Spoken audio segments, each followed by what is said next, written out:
Good morning. Welcome to our annual Nelson Leadership Lecture. Today we welcome home Mr. Billy Yancey, who is a graduate of the Landon class of 1987. He will deliver our keynote address on perseverance. But first we begin with music to clear our minds so that we can give Mr. Yancey our full respect and attention. So I turn it over to Mr. Wu.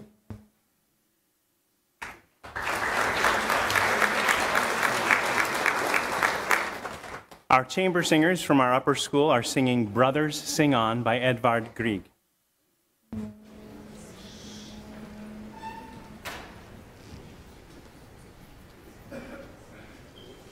Come and let our swelling song mount like the whirling wind, as it meets our singing throng so blithe of heart and mind. Care and sorrow now be gone, brothers in song sing on. Brothers sing on, sing on. Youth is a wandering troubadour, sailing the singing breeze, wooing a maid on a distant shore over the tossing seas. Steering by the stars above, his vessel a song of love. Brothers sing on, sing on. Errant minstrels, thus we greet you, list to our voices strong. With glad and open hearts we greet you in a festival of song. Sin and sorrow now be gone, brothers in song sing on. Brothers sing on, sing on.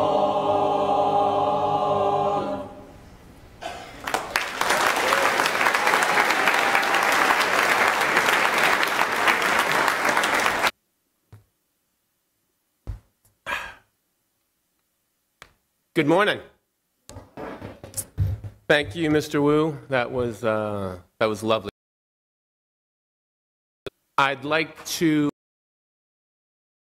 get going here today to members of the class of 1987 right over here who've come out in support of Billy Yancey today. Welcome back, fellas. And also to Mrs. Nelson, who is back there in the back corner. Everybody say hi to Mrs. Nelson and welcome her back to campus.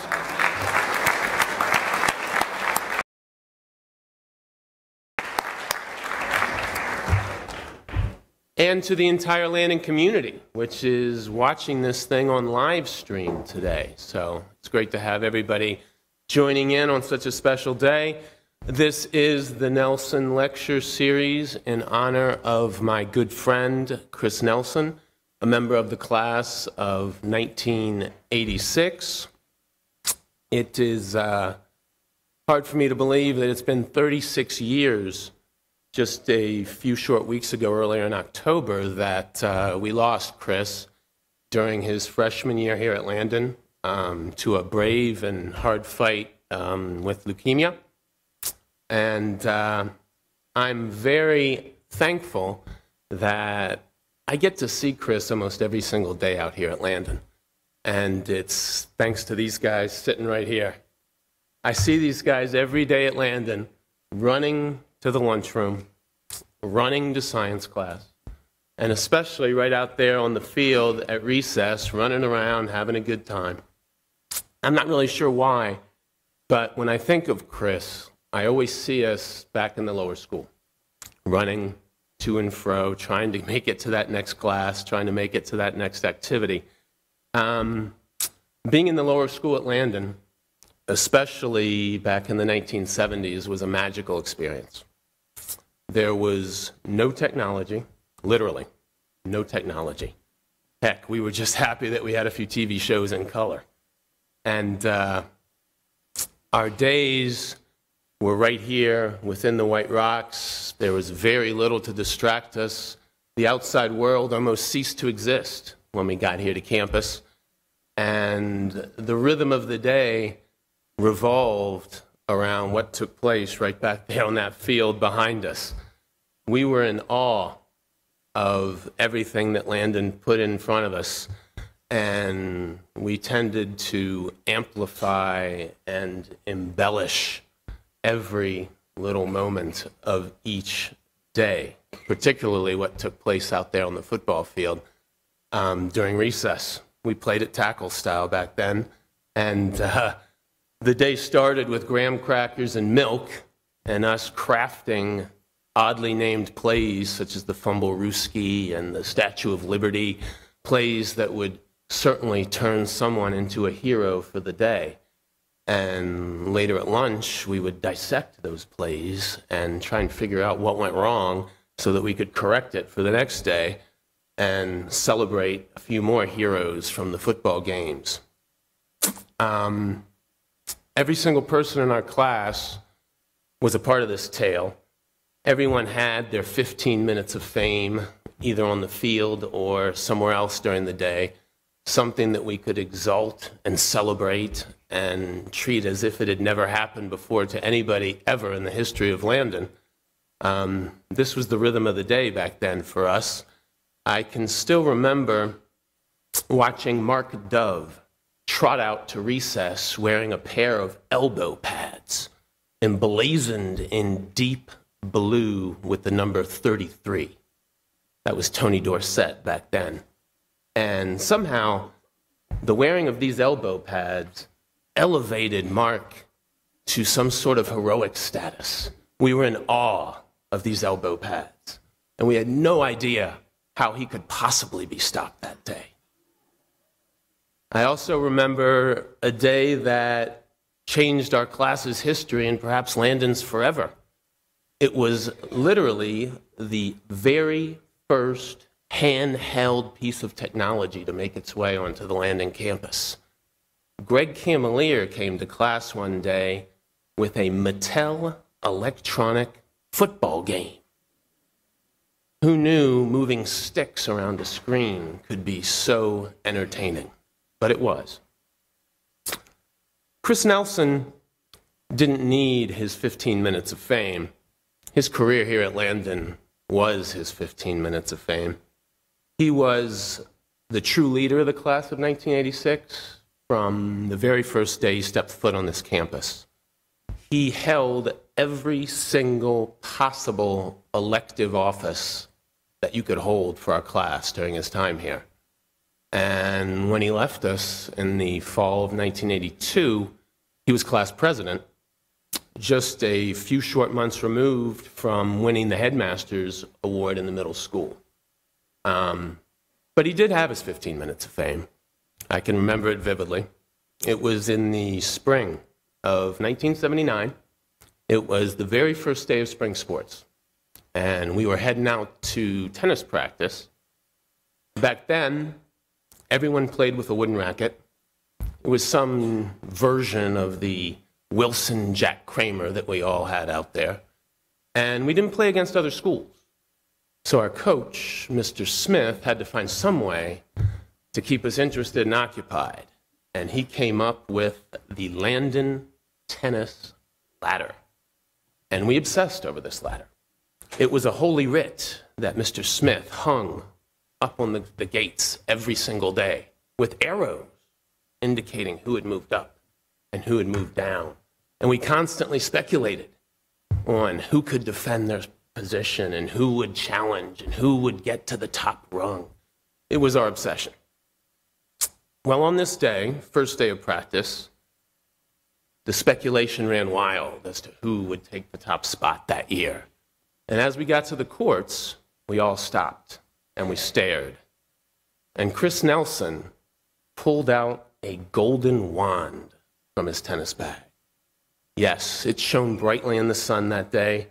He was holding a metal Yonex tennis racket. And we were in awe. Who could possibly handle the power coming from that tennis racket. Would this put Chris up to number one on the ladder? Speculation ran wild. Anyhow, such was a day in the life of the class of 1986 in the lower school. Speaking of lower school legends and Landon legends, our speaker today is a member of the class of 1987, Mr. Billy Yancey. He's a native Washingtonian. He came to Landon in the 5th grade, oozing with athletic confidence. Didn't go unnoticed to us in the 6th grade either, as we saw this great guy coming out to play football and running all over us. Billy was a 4-sport varsity athlete at Landon. 3 of those sports were with me, including one wild ride the 2 of us took. I'm not really sure why, but Coach Zeiser decided to put our 2 overmatched egos together one spring on the tennis court, and it resulted in some pretty special moments for the 2 of us. Billy was the triplet award winner here at Landon. Upon his graduation, he entered the Naval Academy, where he played cornerback on the football team. He was a commissioned officer in the Navy upon graduation in 1992. In 2003, he founded Annabo Fitness and Nutrition, which has become his life's passion and very proudly his life's work. He is happily married and living in Virginia Beach to his lovely wife Elizabeth, and his son William sits in the front row as well over there, as well as much of the Yancey family and friends. It is with great pride, pleasure, and an honor to welcome back Billy Yancey to Landon to speak to you guys today.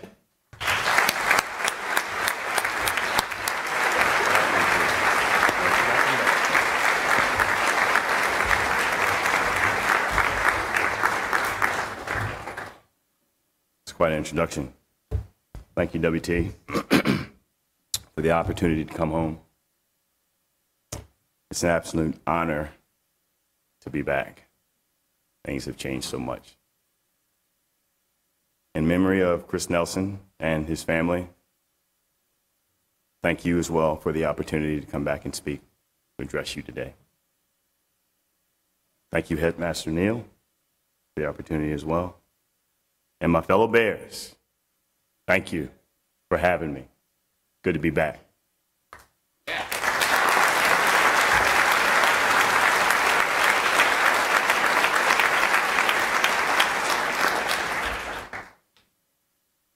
So one of the things I was really worried about was being nervous. And yes, I am a little nervous.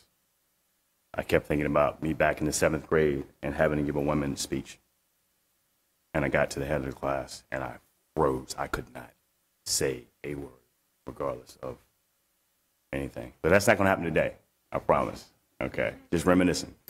Something happened about a month ago. We've been living in Virginia Beach for 25 years. And every time I tell people where I went to school, you know, I went to Landon School for Boys, St. Bethesda, Maryland. No one knew what I was talking about. Until finally, about a month ago, I went to a fundraiser. And I was talking to a gentleman. And I told him I was coming back to Landon. And he said, "Oh, you went to Landon." I said, "Yes, I did." I told him I was coming back to speak. And I said, "Where did you go to school?" He says, "Churchill." I said, "I'm sorry." There are worse things. Let's get started. As I reflect over the years of time of my educational experience, one sentence continues to jar me in my mind's eye whenever that thought surfaces. Quit or fight. It was fall 1987. State your name, midshipman candidate. Midshipman candidate William Yancey, sir. Midshipman candidate Yancey, per NAV regulations 2.92, 1968 alpha. it is required that you have a grade point average no lower than 2.0. First trimester, you had a 1.4. Now, halfway through the second trimester, things haven't gotten any better. Explain yourself, midshipman candidate. Sir, no excuse, sir. Don't give me that crap, Yancey. What's the problem? Captain Redden, I've been working real hard, sir. I go to extra class. I go to extra help after class every day. My physics teacher thinks I'm going very well. I'm improving. I'm doing the hardest I can. And Captain Redden said, that's good, Mr. Yancey. What about your other classes? No excuse, sir. Gave me this long stare. Never forget it. Glaring at me. And he told me to step outside. The board was going to make a decision. It was the longest few minutes of my life. Some of it anyway. Step back in. Midshipman Candidate Yancey, you have been dismissed from the United States Naval Academy Preparatory School, NETC, Newport, Rhode Island.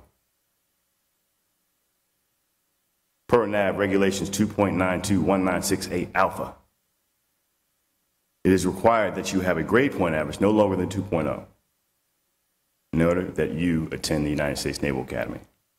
You have a 1.4. We acknowledge your hard work and improvement, recognized by your instructors. However, the board does not think you can turn this thing around in time. You have two choices. One, go home immediately. Two, stay here and prove us wrong. Work your tail off and get to the Naval Academy. Good luck, Mr. Yancey. The choice is yours. Well, you already know I went on to graduate from the Naval Academy. NAPS and the Naval Academy in 1992. What you don't know is the hard work and the fear I faced. My worst fear was not Captain Redden. It wasn't the rest of the captains and lieutenants and highly ranked officers at the academic board. My worst fear was my mom. That is no joke. I thought to myself, no way I am staying. Proverbs 23:25 says, make your parents proud, especially your mother. And that's what I intended to do. My mom raised me up numerous times in my life. Nowadays, we talk daily. She guides me in many ways, but most importantly, spiritually. She guides me in many ways with my stepfather, Clyde Casey, who is here as well. Through their spiritual guidance, I am not standing here today. Whether it was grades, relationships, sports, classmates, life, you name it, my mom was there. She raised me up countless times. She likes to look back from whence you came. Look back from where you were. Look back from where you started. You have always persevered. You always fight. So when Captain Redden gave me a choice, I said, no, sir, Captain Redden. I'm not going back home. I have no choice. I will be going to the United States Naval Academy. So there it was, quit or fight. I stopped hanging out. I stayed in my room and studied. I was teased constantly by my classmates. They called me a nerd. That was weird. I haven't been called a nerd many times in my life, trust me. What was the difference? I made a decision to stay and fight. My goals: graduate from the Naval Academy, get my commission, serve my country.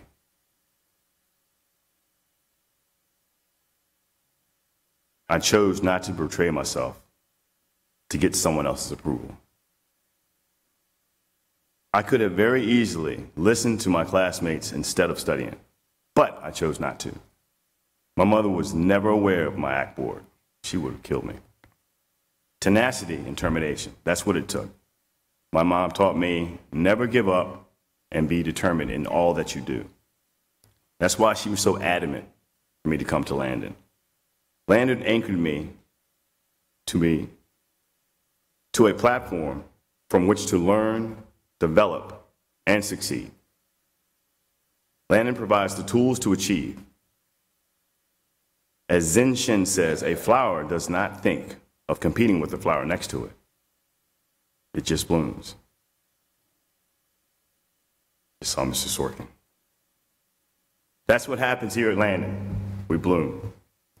Back in 1929, Paul Landon Banfield laid fertile ground that has been meticulously manicured, maintained, and nurtured for all Landon bears to blossom and bloom.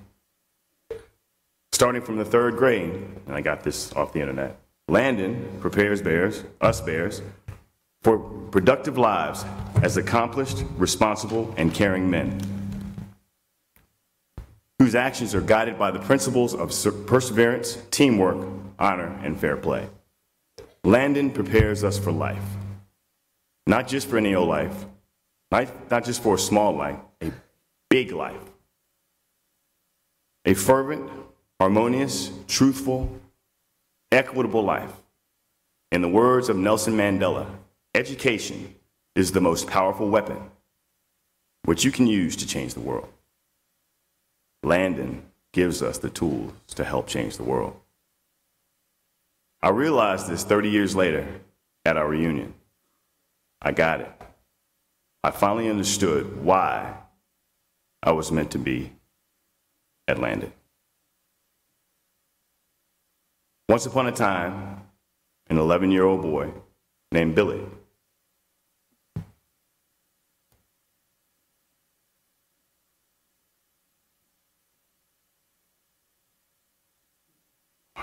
now you can see why I shaved my head now. Once upon a time, there was a boy named Billy who came to Landon by way of a very strong nudge from his mother. Billy repeated the 5th grade. He hated that. He didn't want to go to Landon. He wanted to go to St. John's High School in Washington, D.C. with his friends, but his mom said no. Billy just cried and cried. He was scared to death on Landon's campus. Very few looked like him. Few of color. He was one of 3 African Americans in his graduating class. Anyone that remotely resembled him either drove one of the buses, managed the grounds, or worked in the kitchen. He hated this too. Billy felt alone. The academics were extremely hard, and he despised the summer reading list. His classmates were cool, but certain ones were mean to him. They made fun of him of how he talked, and they laughed at him. Billy felt the sting of prejudice from the same few. They tormented him daily. Billy's mom and dad did not get along. Billy hated that too. Billy rode several public buses, the school bus, and walked a long way just to get to and from Landon. He really hated that. Billy had to wear a coat and tie every day. He hated that too. And I'm feeling slightly overdressed today because you guys are not in your coat and tie, so funny how that works. And everyone had expensive cars, Mercedes-Benz, BMW, Rolls-Royce, you name it. His mom drove a Toyota. He hated that. That embarrassed him. And to top it all off, his classmate had huge houses, and they all lived in Potomac. Compared to where Billy lived, his classmates lived in paradise. But Billy learned that just because you have a lot of money doesn't mean you're rich, and just because you're rich doesn't mean you have a lot of money. As time passed, Landon began to grow on Billy. He adjusted to the academic workload, the dress code, the disdain and clamor from certain classmates, and no girls, which he thought was weird. really was content. I was content.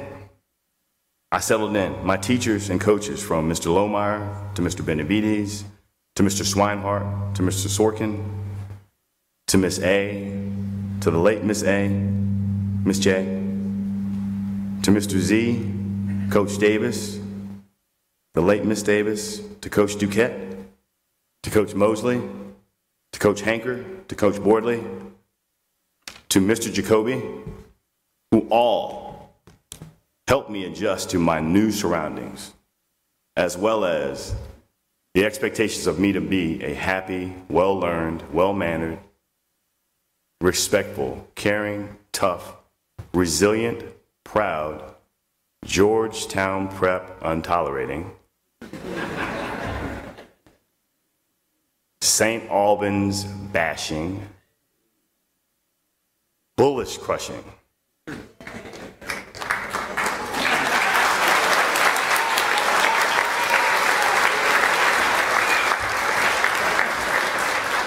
I thought you'd like that. St. Stephen's stomping, IAC winning humble and lovable bear.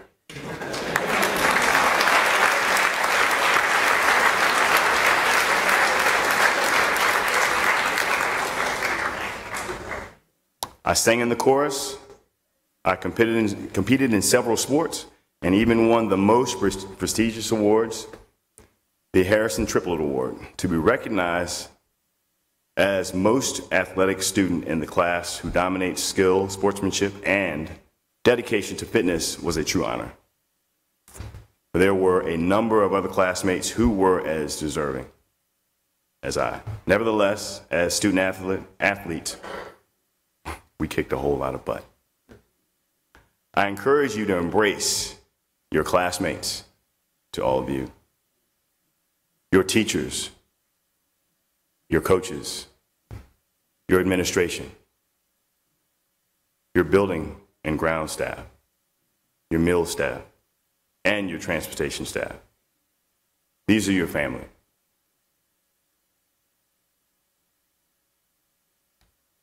Embrace them. It took me a while, but I embraced them. And when I did, all was well. Bears, value what you do. In the words of French mathematician Blaise Pascal, the strength of a man's virtue should not be measured by his exertions, but by his habitual acts. Value what you do.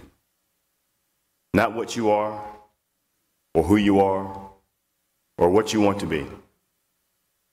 Focus on what you do and doing it great. When you do great things, others will see the greatness. They will see your greatness. They will see who you are and what you are. You will not have to tell them or work to be a person that you strive to be. You will become what you have done. Recognize that us bears are raised differently. Things are more stable here at Landon, on campus, amongst our kind, living the life of a bear between those white rocks. Out in the wild, out in society, out in the world, it's much different. There are a different set of rules, if any. Once you venture out past those rocks, it's a different ball game. So be careful whom you surround yourself with. Whom you surround yourself with and whom you listen to matters. Bears, beware. Who are you listening to? Is it in your best interest? People will lead you astray unknowingly as well as intentionally. Quite often, it's just envy, and they're trying to hurt you. Surround yourselves with a good core group of people, good, non-toxic, trustworthy people. I have several friends here today, amazing people that I've surrounded myself with, some of my classmates, Kurt's back from California, as far as California today. The most helpful thing you can do for yourself is be the best version of yourself. Get stronger. Physically, yes, but most importantly, mentally. Mental toughness is paramount. Most battles are won with the mind, not the body. No matter how fit and muscular we might be, the mind controls the body. Our mind is so powerful.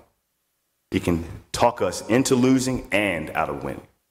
Yes, the mind is that convincing. Regardless of how well we are equipped physically, our mindset can stop us dead in our tracks. Says Stephen Covey, the author of The 7 Habits of Highly Effective People, you're not the product of your circumstances, but rather a product of your decisions. Each of us has a message, a conversation, a story to share. Strive to be your best. Share your message and work to make a difference in our fragmented society. Learn as much as you can. Read and listen as much positive, healthy literature as you can. Yes, I said read. After all these years, I've grown to be an avid reader despite my disdain for the reading list over the summer years ago.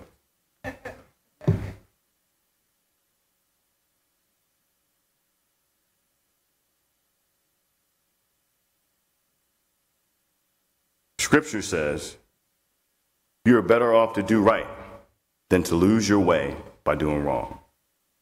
Proverbs 12:26. Despite being on the right path, I strayed away. I ventured off. I went on the path most traveled by. I lost sight of those white rocks. I was surrounded by some dark souls and some bad habits. It cost me some friends. It cost me some family. It cost me some business. Inevitably, it cost me my marriage. Who I thought I would have happily ever after with was incorrect. Søren Kierkegaard states that life can only be understood backwards, but it must be lived forward. I understood and learned from the mistakes I made in my first marriage. Now, I live forward, and God blessed me with Elizabeth. Proverbs 18:22 says, a man's greatest treasure is his wife. She is a gift from the Lord. One of my pastors, Father Patrick, preached, if we don't teach our kids how to speak, then the world will speak for them. That's what happened to me. I was a kid, and the world spoke for me, whether I agreed with what was being said or not. As I shared with you earlier, never betray yourself for someone else's approval. When you don't speak for yourself and allow the world to speak for you, then you betray yourself. It's that simple. Clearly, I made some mistakes. But what I learned is that our mistakes do not define us. Your mistakes do not define you. Others do not define you. How you respond defines you. How you bounce back from stress, strife, and making mistakes define you. So, when you get knocked down, press up on one of those white rocks, dust yourself off, stand up tall, hold your head high, and remember you're a bear. And continue on down that path, living and enjoying your life the right way. 30 years later, I found those white rocks are still here. My path is still laid, and all I have to do is walk it. But how did I get where I am today? How did I get back on track? Living and enjoying your life the right way. 30 years later, I found those white rocks.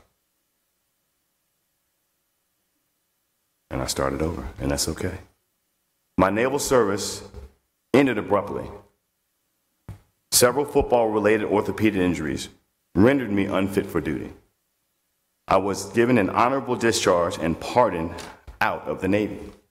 Despite my utter displeasure for weight training, I dove into the fitness industry. I used structured exercise and nutrition as a form of therapy. I became so obsessed with working out that I started bodybuilding. Go figure. I managed to do minimal weightlifting here with Coach Marty, dodged our strength coach, Phil Emery, at the Naval Academy, yet went on to be the two-time Mr. Virginia bodybuilding champion in 1999 and 2001. What this proves to me is that when I agree to disturb my comfort zone, anything is possible. Here's the thing. Coach Marty knows weight training. He knows rugby. He knows his craft. For some reason, I wasn't picking up what he was putting down. At Navy, our strength coach pestered me about working out. He emailed a list of players that he helped get to the NFL. This man eventually became the general manager of the Chicago Bears for several years, then on to be director of scouting for the Kansas City Chiefs as well as the Atlanta Falcons. I responded to his email by saying, I run a 4.440. I was all ECAC Player of the Week last week. I intercepted Rick Meyer of Notre Dame in Giants Stadium. A litany of things. I was the leading interceptor last season. I told him I don't need to work out. So he forwarded that email to my coach, to my head coach, my defense back coach, and things didn't go so well for me. I was done. So what's the moral of the story? Don't be cocky, stupid, brazen, obtuse, immature, stubborn, etc. Pick one. I was all those things. Sometimes the ones with the most talent make the most egregious mistakes. Wondering if things got worse? They did. One time in practice, this is my senior year. Senior year at the academy, and I played defense, I played cornerback. And one of the things I never did when I was playing, I wasn't able to intercept the guy by jumping over them without touching the ball. That's the one thing I couldn't do. My coach had already trained me twice. Quit messing around. Did I listen? I did not. Had the opportunity, backpedal, drove up, over top of the receiver, without touching, had the ball, came down, dropped it. I dropped the ball. Yancey, get off the field! Hart. You're in. You're starting. It ended that fast. Chris Hart was a freshman. He started starting over me. That was it. What's the lesson? Whenever you think you know it all, you don't. You lose. In the words of Thomas Jefferson, he who knows best knows how little he knows. I failed to see the big picture. I failed to see my role individually as one of the 11 players on the field. And more importantly, the example I was setting for those on the sidelines and beyond. I failed to look past myself and understand the value of team. My friends, nobody does it alone. Nobody. Arrogance is a sneaky betrayer. It makes you believe that you can do it all by yourself, that you don't need anybody else, and you're dead wrong. Countless times I heard a quote by Aristotle, the Greek philosopher, "The whole is greater than the sum of its parts." I recall Mr. Zorkin evangelizing that.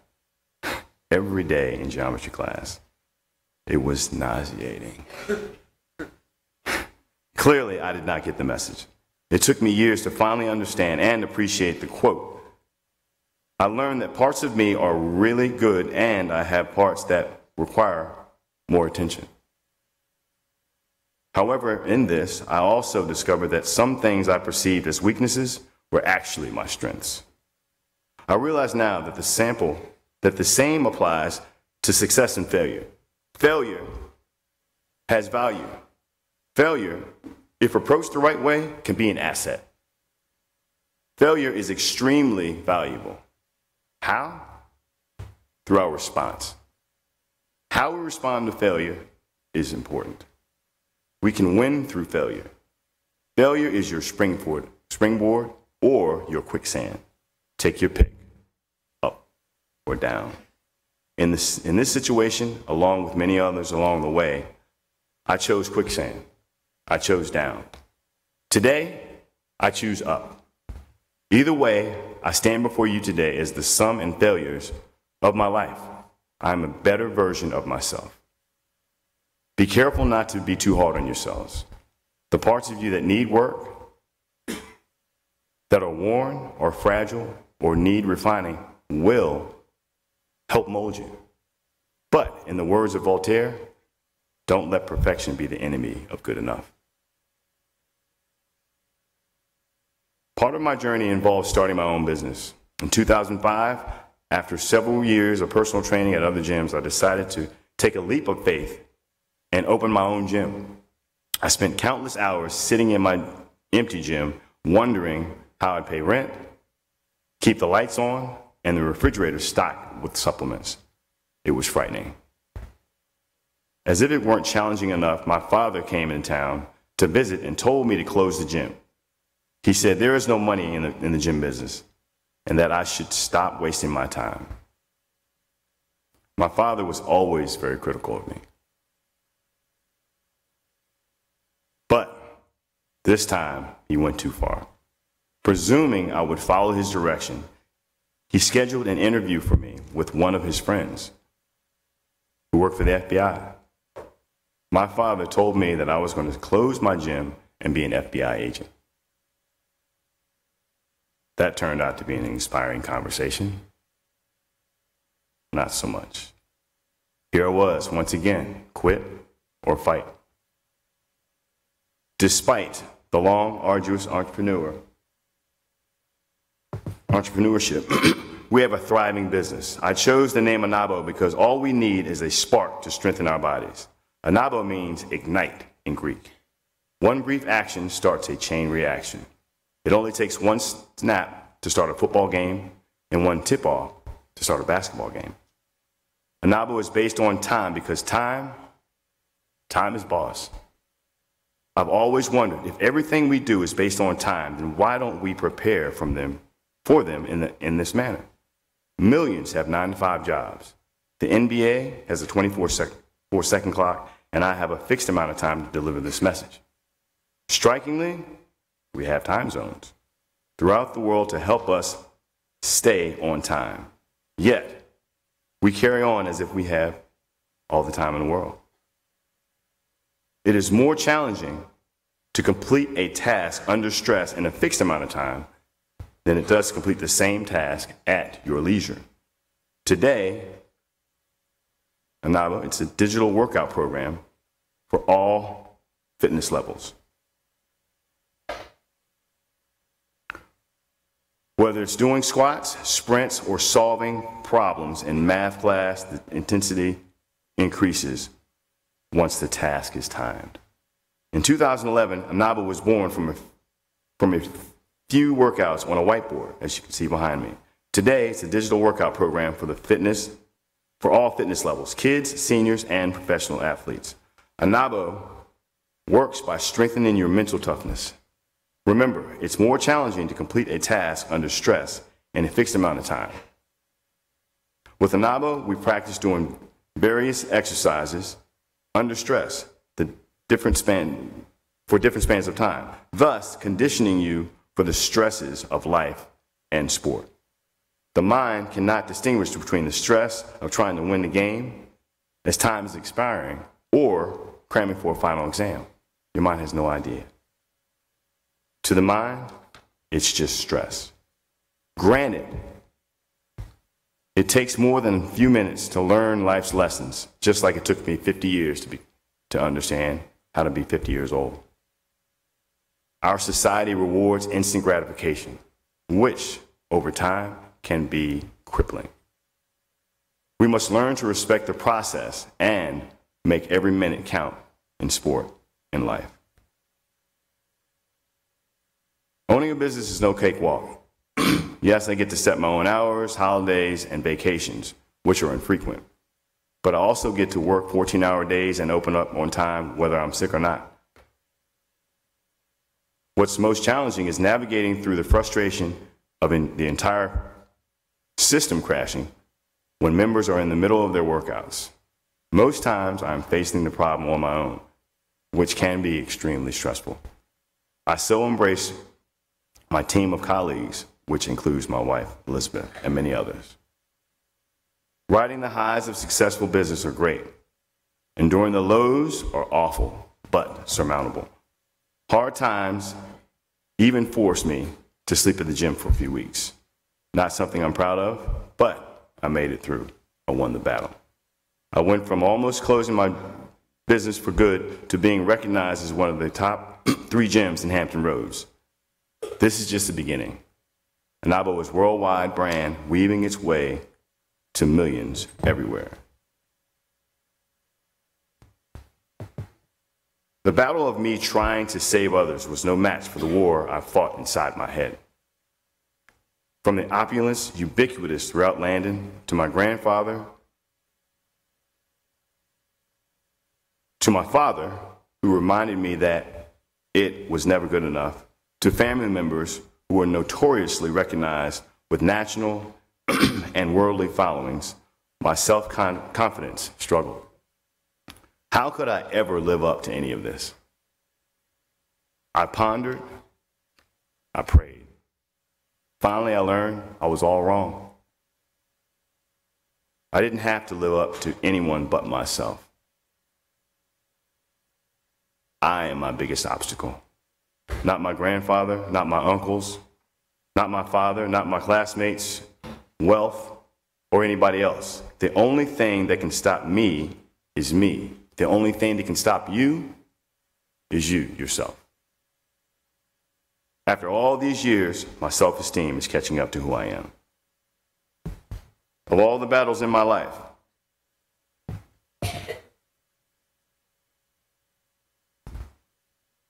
my sons,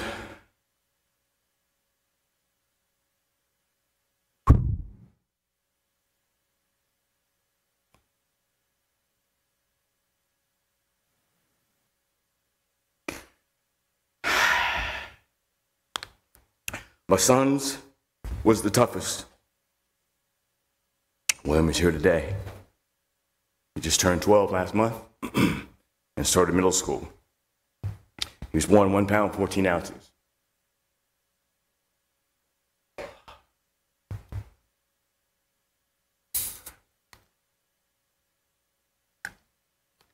Someone told me you can't drink and cry at the same time, so. 26 weeker. You know, kids are normally born in 40 weeks. He was born in 26 weeks. He was born early morning, 1:30 in the morning on Monday, September 11th. He had a serious brain bleed. They grade brain bleeds 1 to 4. And he had like a 4-degree brain bleed on the right side, and I think a 3-degree brain bleed on his left side. And, you know, he has, as I said, he has cerebral palsy. It's a disorder that affects his muscles.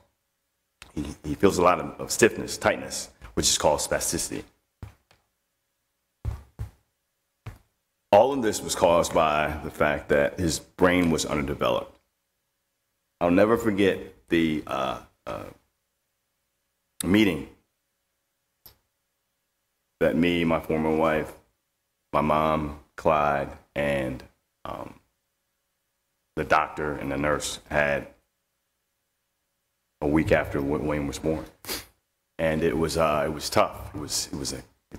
I remember a cold, just a cold room, white, frigid, cold, and he painted the worst of the worst picture.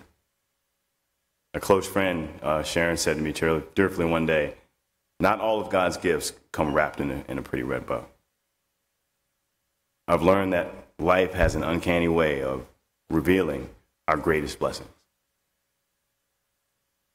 I wrote this poem.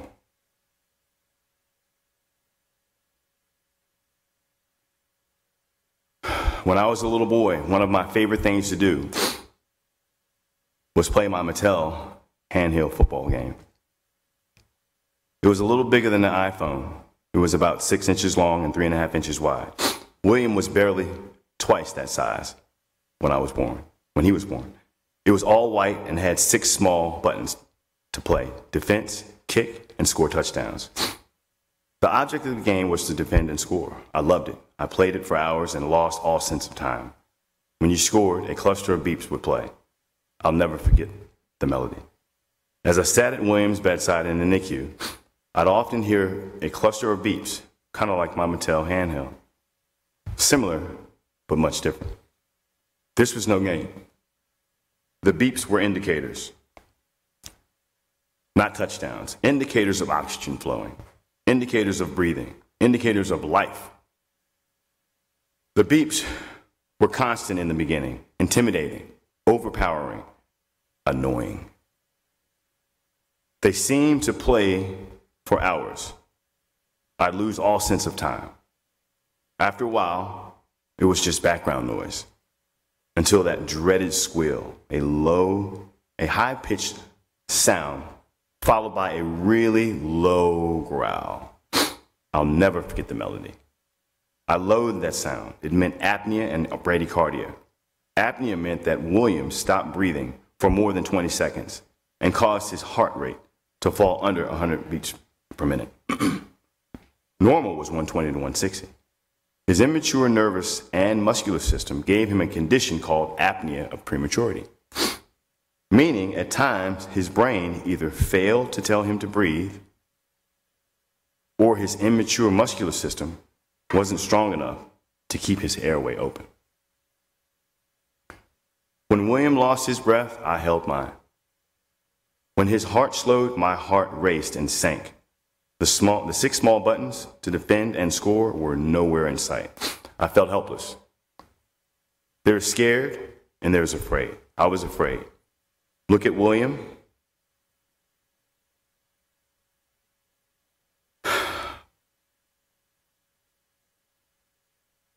Look at the monitor. Look for a nurse.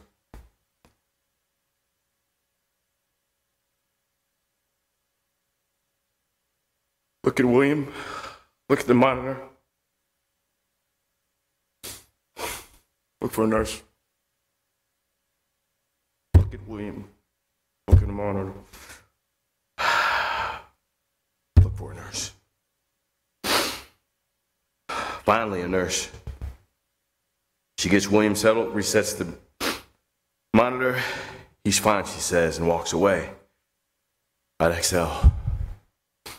Kind of like when I was a little boy, when I thought I lost my Mattel Handheld. I'd look in my room, I'd look under my bed, look under the couch. Look in my room, look under my bed, look under the couch. My mom, she'd find it, settle me down, and she'd walk away. Whew. I'd exhale. Similar, but much different. The doctor went on to tell us the wise decision would be to let him go, to pull the plug. Blind is what he said. Wouldn't hear.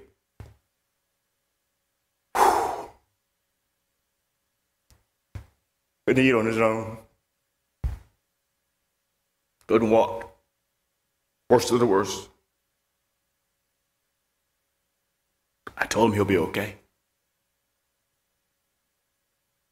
Isaiah 35, 4-7 says, say to those who are of fearful heart, be strong, not fear. Do not fear. Here's your God. He will come with vengeance, with terrible recompense. He will come and save you. Then the eyes of the blind shall be opened, and the ears of the deaf unstopped. Then the lame shall leap like a deer, and the tongue of the speechless sing for joy. For waters shall break forth in the wilderness, and streams in the desert.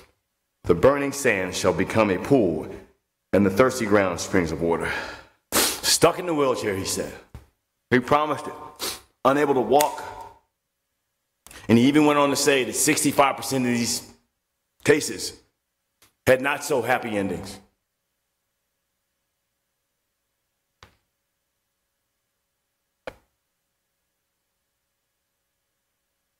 I said we're going for the 35%.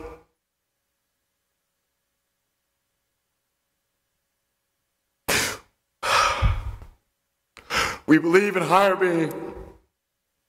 If he's in there fighting, we're out here fighting for him. There's a Buddhist quote.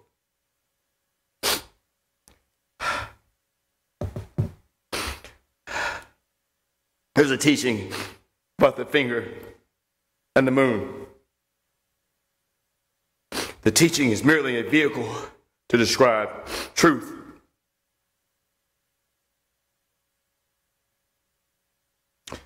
Don't mistake it for the truth itself. A finger pointing at the moon is not the moon. The finger is needed to know where to look for the moon. But if you mistake the finger for the moon itself, you will never know. Where my son William was not where he was going to be. That was not the truth. Doctors tried to skew the truth, but I didn't let them.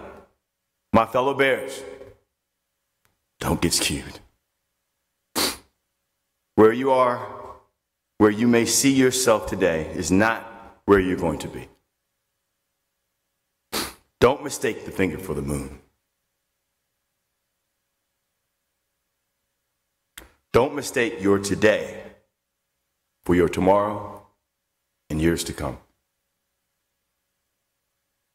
Don't mistake where you are for where you shall be.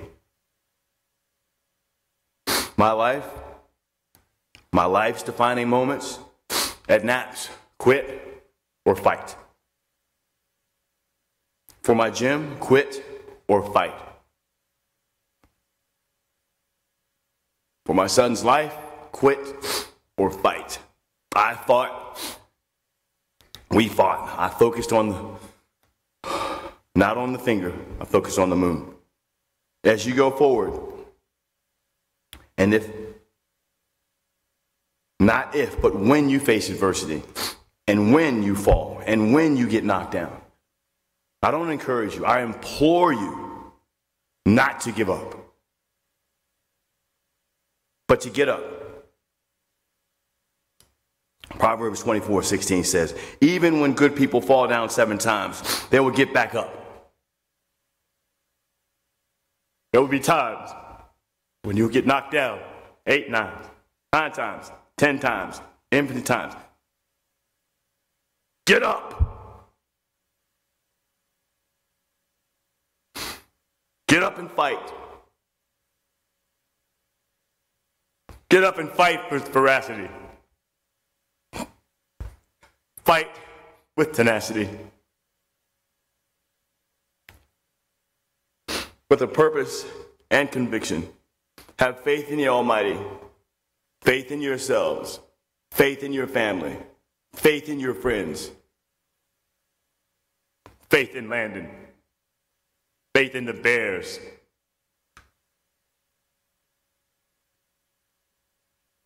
Focus not on the finger, but the moon. Thank you.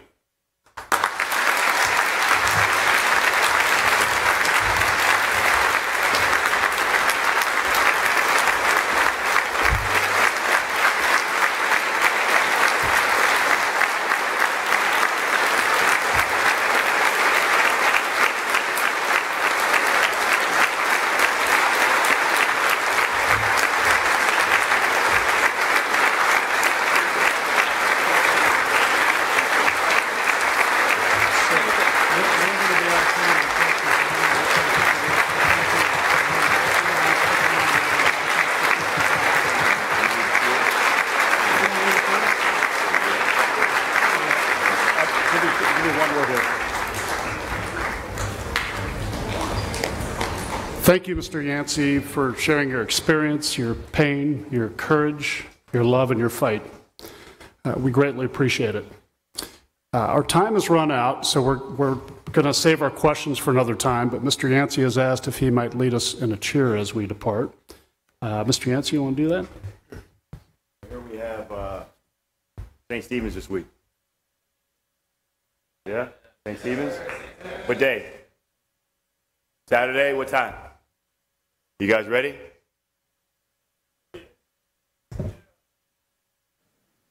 Oh, we have the, are you guys ready?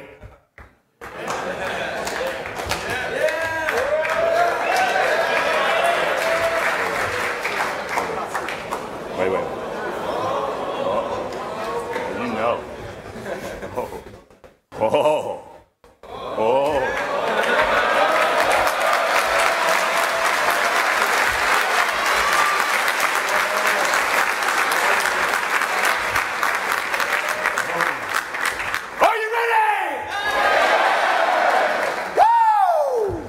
Back, baby.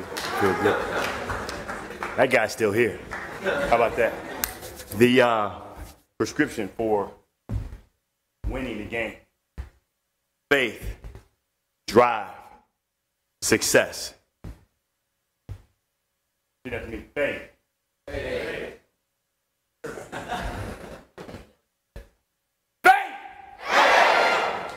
Still weak.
I don't know, Mr. Neal, should we just cancel school for the rest of the week and get ready for the football game? How about one last round of applause for Mr. Yancey?